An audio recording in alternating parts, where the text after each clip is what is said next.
প্রতি উপজেলায় AI training centre স্থাপনের ঘোষণা দিয়েছেন ডাক, টেলিযোগাযোগ ও তথ্য প্রযুক্তি মন্ত্রী ফকির মাহবুব হোসেন। আর আগামী বাজেটে টেলিযোগাযোগ খাতের জন্য বড় সুখবর দেওয়ার ঘোষণা দিয়েছেন প্রধানমন্ত্রীর উপদেষ্টা রেহান আসিফ আসাদ। ১৬ মে রাজধানীর একটি হোটেলে টেলিযোগাযোগ and technology reporters network Bangladesh TRNB আয়োজিত সেমিনারে তারা এই ঘোষণা দেন। টেলিযোগাযোগ খাতের ভবিষ্যৎ কি ভাবছে সরকার শিরোনামে আয়োজিত অনুষ্ঠানে মূল প্রবন্ধ উপস্থাপন করেন মোবাইল অপারেটর রবির head of regulatory and corporate affairs officer Shahed Alam. Economy blueprint, what we need to have, what are the gaps that we have. So we need to have, of course, digital economy blueprint. We need to have a national telecom roadmap.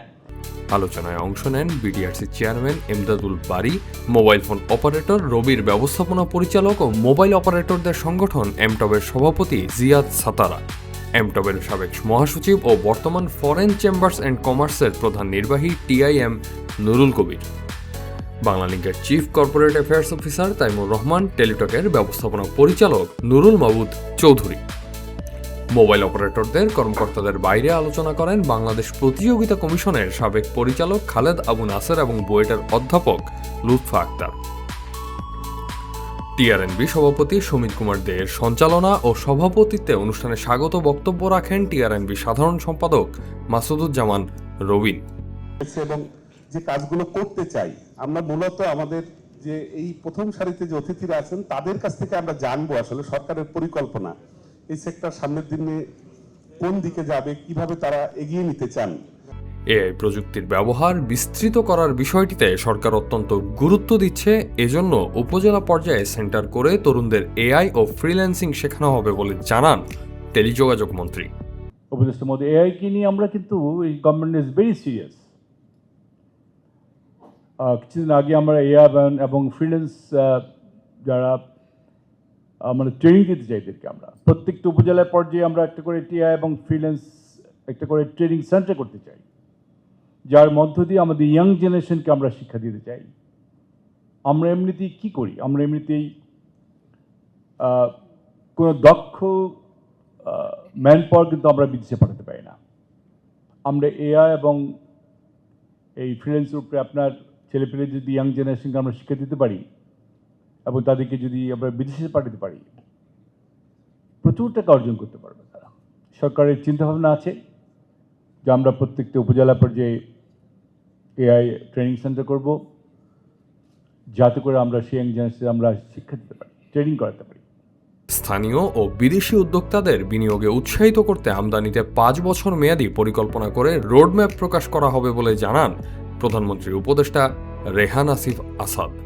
So আমরা যদি আমাদের current growth rate আমরা যদি 5 to 6% growth rate continue করতে পারি 2034 এবং 2035 সালের মধ্যে will be a $1 trillion economy এবং will be top 20 economy in the world. In the same time আপনারা যেগুলো বললেন, আমরা যেখানে বর্তমানে রয়েছি সাবস্ক্রাইবার পয়েন্ট অফ ভিউ থেকে we are already top 20 country in the world.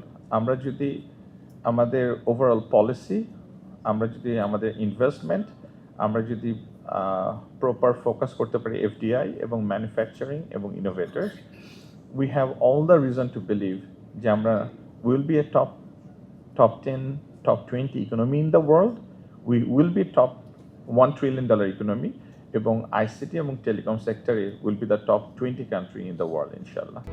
গ্রাহকের স্বার্থ রক্ষা ও ব্যবসায় ভারসাম্য প্রতিষ্ঠায় 180 ডিগ্রি ঘুরে নীতিমালা করা হচ্ছে।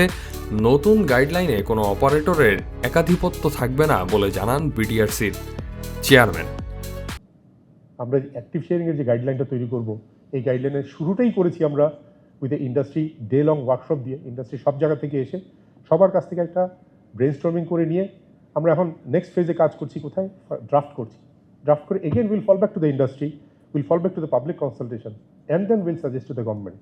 So that level of transparency that we are trying to inculcate in our culture. ফিসফাসের একটা কথা হচ্ছে, উনি বললেন, আমি এই শব্দটা পছন্দ করি না, বাট ওনার অবজেকশনটা আমি বুঝি নাই হচ্ছে এই জন্য উনি কেন বলছেন যে একটা ইন্ডাস্ট্রির প্রতি আলাদা করে একটা করা, মানে একটা গ্রুপের প্রতি করা হচ্ছে। যে ট্রান্সপারেন্সি অনুযায়ী আমরা আসলাম, সবার সাথে কনসাল্ট করেই তো করলাম, ইন এডিশন তো আলাদা করে কারো কিছু করলাম না। তো আমি ঠিক এই অভিযোগটার উত্তর দিতে পারছি না, বিকজ অভিযোগের ক্ল্যারিটি নাই আমার কাছে, হোয়াট হি অ্যাকচুয়ালি মিনস। এটা যদি বুঝতে পারি, ইউ নো মাই ওপেননেস, এটা যদি আমাকে ওপেনলি বলা হয়, আই উইল অ্যানসার ওপেনলি। অনুষ্ঠানে মোবাইল অপারেটর ছাড়া টেলিযোগাযোগ খাতের অন্যান্য স্তরের সেবাদাতা প্রতিষ্ঠানের কোনো কর্মকর্তা বা প্রতিনিধি কাউকে অংশ নিতে দেখা যায়নি।